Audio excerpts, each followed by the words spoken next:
La deuxième raison qui l'a empêché de venir, c'est l'hostilité de la population sénégalaise. Le peuple sénégalais est actuellement remonté à bloc. Le peuple sénégalais est dans l'esprit de la lutte qu'il a menée pour la chute du régime de Macky Sall. Le peuple sénégalais est plus radical que Sonko et Diomaye, qui eux sont passés de la rupture au compromis. Le peuple sénégalais est encore debout sur les barricades. Pour le peuple sénégalais, l'armée française doit se retirer. L'armée américaine doit se retirer. Pour le peuple sénégalais, si vous posez la question, le franc CFA doit être supprimé. Bienvenue dans l'analyse politique du professeur et président de l'Institut de l'Afrique des Libertés, le docteur Franklin Nyamsi. N'hésitez pas à aimer la vidéo et la partager avec vos amis. C'est parti. Pourquoi le président Emmanuel Macron n'est-il finalement pas allé à la commémoration des soldats africains massacrés par l'armée française à Thiaroye le 1er décembre 1944? Le président Macron avait prévu de venir le 1er décembre 2024 commémorer aux côtés de son homologue sénégalais Bassirou Diomaye Diakhar Faye. Eh bien, le 80e anniversaire du massacre des soldats africains à Thiaroye par l'armée française. La question que nous posons, c'est qu'est-ce qui explique le revirement brusque de l'agenda du président français? Pourquoi n'est-il pas venu? Il avait été annoncé à Dakar. Et cette annonce même était perçue, selon toute apparence, comme étant une bonne annonce de la part des autorités sénégalaises, puisque le président Bassirou Diomaye Diakhar Faye avait fait état d'une lettre que son homologue français lui avait écrite, et dans laquelle celui-ci reconnaissait que c'était un massacre. Donc, la question c'est, mais pourquoi n'est-il pas venu?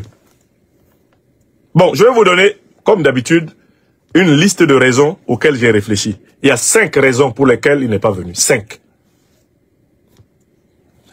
Avec le docteur des preuves, les raisons sont prêtes avant que je ne l'ouvre. Il y a 5 raisons pour lesquelles le président Macron n'est finalement pas venu le 1er décembre 2024 à la commémoration du massacre des soldats africains par l'armée française à Thiaroye. Première raison. Sa venue a été sabotée par une contre-attaque médiatique fulgurante du député Guy Marius Sagna. Une contre-attaque qui s'est répandue comme une traînée de poudre dans la médiasphère. Guy Marius Sagna est sorti du boisseau sacré et a publié une philippique qui restera célèbre pour dire qu'il était hors de question que le président Macron vienne célébrer le massacre, la commémoration du massacre des soldats africains par l'armée française, alors même qu'il venait de dire que le génocidaire israélien, auteur de l'élimination de plus de 50 000 Palestiniens sous nos yeux en 2024, Benyamin Netanyahou, il était hors de question que quelqu'un qui a assuré l'immunité à Benyamin Netanyahou vienne à Dakar verser des larmes de crocodile sur les soldats africains massacrés à Thiaroye. Voilà l'axe choisi par le député Guy Marius Sagna pour protester contre l'idée d'une venue du président Macron au Sénégal. Et d'ajouter que cette logique d'impunité garantie par le président français au génocidaire Netanyahou, objet d'un mandat d'arrêt international de la Cour pénale internationale, cette logique est celle que les Africains ont observée depuis très longtemps à propos des crimes de guerre, des crimes contre l'humanité, des massacres, des déportations, coloniaux, massacres et déportations coloniaux que l'armée française a commis. Au Cameroun, 1 million de morts. En Côte d'Ivoire, lors de la révolte des Abbés, des dizaines de milliers de personnes assassinées. En Madagascar, en Algérie, en Centrafrique, la guerre du Congo-Wara. Des millions de personnes assassinées. Au Mali, en Côte d'Ivoire, en Guinée, Conakry, etc. Tous ces massacres au Tchad, tous ces massacres qui ont été perpétrés, eh bien, depuis pratiquement 600 ans, aucun n'a fini au tribunal. Aucun. Aucun n'a été l'objet d'une condamnation, aucun n'a été l'objet d'une réparation. Donc, Guy Marius Sagna a donc protesté contre l'idée de la venue sur le sol, sénégalais, dans ces conditions, du président français. Tout cela lui est parvenu en temps et heure. Parce que quand le président français se déplace, ses équipes vérifient l'atmosphère qui règne sur place. Connaissant la popularité de Guy Marius Sagna à Dakar, le président français a dû être bien conseillé. Parce que la deuxième raison qui l'a empêché de venir, c'est l'hostilité de la population sénégalaise. Le peuple sénégalais est actuellement remonté à bloc. Le peuple sénégalais est dans l'esprit de la lutte qu'il a menée pour la chute du régime de Macky Sall. Le peuple sénégalais est plus radical que Sonko et Diomaye, qui eux sont passés de la rupture au compromis. Le peuple sénégalais est encore debout sur les barricades. Pour le peuple sénégalais, l'armée française doit se retirer. L'armée américaine doit se retirer. Pour le peuple sénégalais, si vous posez la question, le franc CFA doit être supprimé. Les positions populaires au Sénégal sont encore plus radicales que les positions d'Ousmane Sonko et de Bassirou Diomaye Faye, les dirigeants de PASTEF eux-mêmes. Par conséquent, le président Macron a calculé que s'il vient au Sénégal, avec cette population qui est encore plus radicale que Bassirou Diomaye Faye ou Ousmane Sonko, il pourrait y avoir des incidents populaires d'hostilité. Jet d'œufs, jet de tomates pourries, jet de lézards, etc. et même de fétiches. Donc je pense que la deuxième raison qui a amené le président Macron à dire « je crois que je vais aller ailleurs », c'est l'état de la rue au Sénégal. Il ne voulait pas être au cœur de manifestations publiques, il ne voulait pas être au cœur d'émeutes, au cœur de protestations populaires massives. C'est la deuxième raison. Il y a une troisième raison.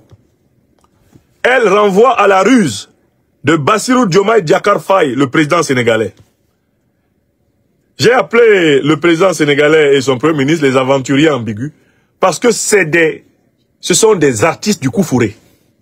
Il ne vous a pas échappé que Bassirou Diomaye Diakhar Faye, lui-même sachant que l'opinion publique sénégalaise ne voulait pas voir Macron à Dakar, Bassirou Diomaye Diakhar Faye a cherché une occasion de glisser une peau de banane sous les roues de l'avion de Macron. Pour empêcher Macron de venir, il lui a suffi de se rendre auprès des journalistes de France Télévisions et de glisser la déclaration selon laquelle est-ce que vous accepteriez... Non, monsieur Bassirou Diomaye Faye, voici comment vous avez fait pour que Macron ne vienne pas. Attendez, on va vous donner la parole, c'est mieux. Puisqu'il est là lui-même. Sur France 2, qu'est-ce qu'il a dit? Qu'est-ce qu'il a dit, monsieur Bassirou Diomaye Diakhar Faye? Donnons-lui la parole. Oui. Une commémoration, celle des 80 ans du massacre du camp de Tiaroy, a permis de lancer une mise à jour des relations franco-sénégalaises d'une ampleur inattendue. Ce jeudi, le président Bassirou Diomaye Faye donne une série d'interviews à des médias français, dont France Télévisions. Après les questions de mémoire, une question bien d'actualité se présente. Est-ce qu'en tant que Français, vous envisagez de nous voir dans votre pays avec des chars ou avec des véhicules militaires, des militaires sénégalais avec les tenues sénégalaises, comme ça, parce que sur le plan historique, la France a esclavagisé, a colonisé et est restée. Évidemment, je pense que quand vous inversez un peu les rôles, vous concevrez très mal qu'une autre armée, la Chine, la Russie, le Sénégal ou n'importe quel autre pays puisse avoir une base militaire en France. Donc les soldats français doivent partir. Il n'y a pas encore de délai de rigueur par rapport à ça, et si ça doit être fait, cela sera dit aux autorités françaises qui en auront la primeur et suivant les calendriers établis. Vous voyez comment il bégaye sur la fin, parce que c'est un coup fourré qu'il a fait à Macron. C'est ce que j'appelle un tacle en Wi-Fi. Bassirou Diomaye Faye a taclé Emmanuel Macron en Wi-Fi. C'est-à-dire sans le toucher. Le monsieur est encore à Paris, et déjà tu le tacles. C'est-à-dire que le président Emmanuel Macron avait déjà préparé ses affaires, ses valises étaient déjà prêtes. Le discours qu'il devait lui-même prononcer à Dakar, à Tiaroy, était déjà prêt. Toutes les équipes étaient préparées. Il y avait peut-être des Sénégalo-Français qui devaient être dans l'avion avec lui pour pouvoir flatter le peuple sénégalais, hein, des artistes, etc. Il avait déjà préparé son casting. Quand il a entendu la phrase de Diomaye là, il a dit merde, saperlipopette, ventre bleu. Crénon de crénon. Mais Bassirou Diomaye Faye, il veut pas que je vienne. C'est ça, c'est clair. Mais bien sûr. Quand quelqu'un ne veut pas que tu viennes, il balance une boule puante comme ça. Pour te rendre encore plus compliqué la tâche. Dès qu'Emmanuel Macron a entendu la phrase de Bassirou Diomaye Faye, il a jeté son passeport par terre, il a dit c'est bon, je ne viens plus. Donc Bassirou l'a taclé en Wi-Fi, sans contact. Et il l'a taclé selon la méthode des aventuriers ambigus. C'est-à-dire qu'en fait, il te dit viens, mais en fait, il se comporte d'une manière que tu sens qu'il te dit ne viens pas. Non, mais ça veut dire que il a montré le chemin de Tiaroy à Emmanuel Macron. Il dit mais Macron, Macron, tu viens? Pendant que Macron est en train de se préparer à venir, il dit est-ce que vous accepteriez d'avoir une armée sénégalaise à Paris? Avec des uniformes sénégalais, des chars, des fusils, tout ça. C'est une manière de dire, Macron, tu n'as pas compris que je ne veux pas que tu viennes. Si tu viens, mon peuple va s'énerver contre moi. On ne veut pas te voir à Dakar. Reste là-bas. Mais tu viens? Allons à Tiaroy. Allons à Tiaroy. Vous avez vu comment ces gens-là sont? Au Mali, on parle carré et orthogonal. Au Burkina, on parle carré et orthogonal. Au Niger, on parle carré orthogonal. Même le Tchad a rejoint la parole carré orthogonal. Bassirou dit, viens. Pendant que tu viens, il dit, va, ne viens plus. Tu viens trop vite, c'est trop tôt. C'est trop tôt. Les déclarations de Bassirou Diomaye Faye ont brisé le moral au président Macron. Il a compris que la visite, c'était pas la peine. C'était un message indirect pour lui dire, ne prenez pas votre avion. Ça sert à rien. Parce que les Sénégalais m'en voudront de vous accueillir actuellement. Bon, il y a un quatrième motif extrêmement important. C'est qu'au moment où il se prépare à venir au Sénégal, il y a le Tchad qui le lâche. Le Tchad venait de le lâcher. La quatrième raison pour laquelle il n'est pas venu, c'est la déception du Tchad. Le Tchad qui a été conçu littéralement comme le porte-avions de la France au cœur de la bande sahélienne, que le Tchad rompe l'accord de coopération militaire dans cette semaine-là, c'était un motif fort pour que le président français ne se déplace plus. Parce que, comme l'a dit toute la presse française, c'est un camouflet diplomatique retentissant. Camouflet d'autant plus retentissant que le ministre français des Affaires étrangères, Jean-Noël Barrot, était au Tchad alors que le Tchad avait pris la décision. Il est parti du Tchad, il ne savait même pas que la décision était prise. Dès qu'il est monté dans l'avion, le Tchad a frappé. Mieux, le représentant spécial du président français en Afrique, l'ancien ministre, secrétaire d'État à la coopération, eh bien Jean-Marie Bockel, avait déjà fait toute une campagne de presse pour dire que le Gabon, le Tchad, la Côte d'Ivoire et consorts avaient assuré, et que le Sénégal même avait assuré, qu'il ne voulait pas de la fermeture des bases militaires françaises. Le monsieur s'est prononcé dessus. Il a donné force interview à Paris dans pratiquement 10 médias. Voilà que le Tchad dit partez. Voilà que le Sénégal dit partez. Comment voulez-vous que le monsieur prenne son avion pour venir en Afrique alors que c'était une semaine, l'une des plus sombres de l'histoire de la diplomatie française? C'est la quatrième raison. Une semaine sombre. Donc en fait, le Sénégal a parachevé l'évanouissement de la diplomatie macronienne en Afrique. Enfin, il y a une cinquième raison. Mais la cinquième raison, c'est que les équipes du président Macron, normalement, ont fait le bilan de ce que toutes ces visites en Afrique ont rapporté. Il a fait plusieurs visites en Afrique, le président Macron, il n'en a réussi aucune. Donnez-moi une seule visite du président Emmanuel Macron en Afrique qui ne se soit pas conclue par un fiasco. Il est allé à Kinshasa au Congo. Ça a fini par un torchon qui a brûlé publiquement entre lui et le président Félix Tshisekedi. Il est allé à Ouagadougou, où il a caressé le crâne de son papa, le président Roch-Marc Christian Kaboré. Ça a tellement énervé tout le monde que même Alpha Blondy lui a administré une correction médiatique en direct sur TV5. Il est allé en Côte d'Ivoire, où il s'est promené avec Alassane Dramane Ouattara, ce qui a encore davantage énervé les Africains. Parce que toute personne qui aime Ouattara est une personne que les Africains détestent. Il s'est levé, il est allé au Cameroun, avec le vieux dictateur de mon pays natal, Paul Biya. Là-bas, il s'est transformé en journaliste, pour poser des questions que Paul Biya ne voulait pas entendre. Paul Biya qui faisait semblant d'être sourd. Juste pour tourner Macron en dérision, parce que Macron s'est transformé en attaché de presse du président camerounais, qui avait bien entendu la question. Avez-vous l'intention de vous représenter? Je n'ai pas bien compris. Je n'entends pas. Tout ça pour que Macron répète. Quand Macron a répété, Paul Biya en a profité pour le regarder en disant « Je sais que c'est toi qui as envoyé tes journalistes pour me poser cette question. Eh bien, je vais répondre maintenant. » Oui, même au Cameroun, échec total de la visite, fiasco. Il est allé en Guinée-Bissau. Je ne sais pas qui lui a soufflé cette idée. Il enlève sa veste, il reste en bras de chemise et il dit au président bissau-guinéen d'enlever sa veste. Le monde entier a vu Umaro Sissoko Embalo, le généralon de Bissau, lui aussi, enlever bêtement et béatement sa veste, se déshabiller littéralement sur ordre de son tuteur visiteur.